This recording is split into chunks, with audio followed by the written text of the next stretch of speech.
Moses उस्ताद साहबान असां खे दियूं अस्सलाम वालेकुम आओ भी कंदस जियो सां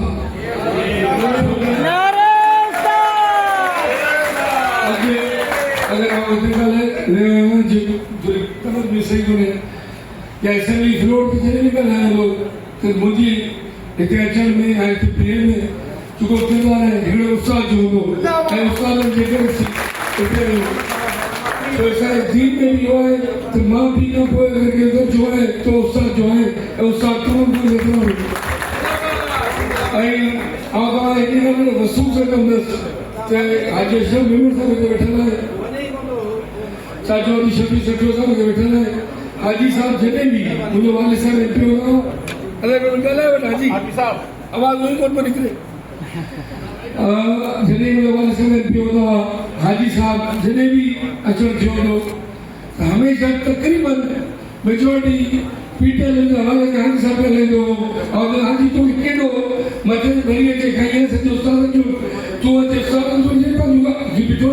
जे ये उस्ताद मौसा है इनका भाई इन्हें मुझे सब दिया है और इनका लगा है हम याद है कि ये हाजी साहब प्रेस क्लब में बैठो असन भाई एमपी साहब मुंबई साहब सही जज नबी साहब तो है आई सिंधी उस्ताद ने 100 ग्रेड मिलो इंशाल्लाह ताला ये वायदो है सैमुराद निशा जिको सर्विस इंस्पेक्टर लेवल से मां तो खुशी लगेगा अलग के दो सीनियर के पीपल्स पार्टी में रोजगार दिनों है रोजगार खसो हो गए जिको भी सिंध में कम दिया तरह के लोग नियर भी 93,000 टीचर्स पाकिस्तान पीपल्स पार्टी के मिनिस्टर खजाना शाह साहब यानी और मुहिम के ऊपर के संगी में जो तासा मेरिट का पढ़ते हैं इनमें कवाजे पर टीचर असल में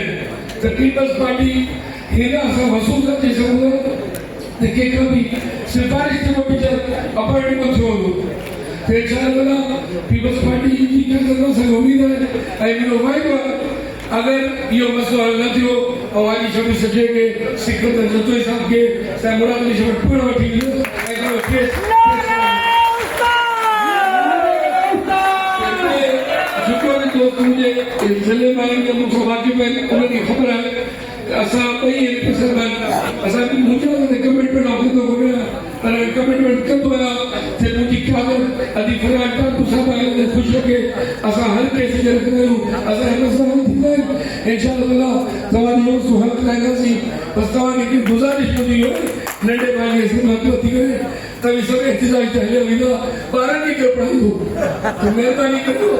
12 की तालीम से थोड़ा ध्यान दो मुझे बड़ा अफसोस है ये आपको जेके को मेजॉरिटी ऑफ द टीचर्स हैं उन्हें जी कोशिश जो होती है घर के स्कूल में सही पोस्टिंग मुझे एवरे स्कूल वञूं भी ना स्कूल में उतरा कर बैठो हैं आऊं तनकीद को करे पर तुम हथ बदल तो करा जो सिंध में असा बिठो है हर को बड़ो तो एक का 4 ग्रेड नौकरी सही दो एक का 4 ग्रेड पट्टे वाली सर सिंधी सिंध पट्टे वाला थी न रहे हैं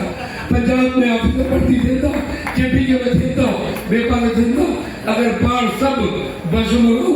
पाने स्कूल में पाने बारे में चले तो वचनिया तो सिंध माने में काशे की कमी कोने सिंधी बार सभी आते निकलवाने तो मैं गुजारिश है असा तो जाके जवाब प्रदान करना पर तवा असा के बारे में पाने बारे में तालीम दे दो तुम्हारी बड़ी मेहरबानी जी पुत्रो जी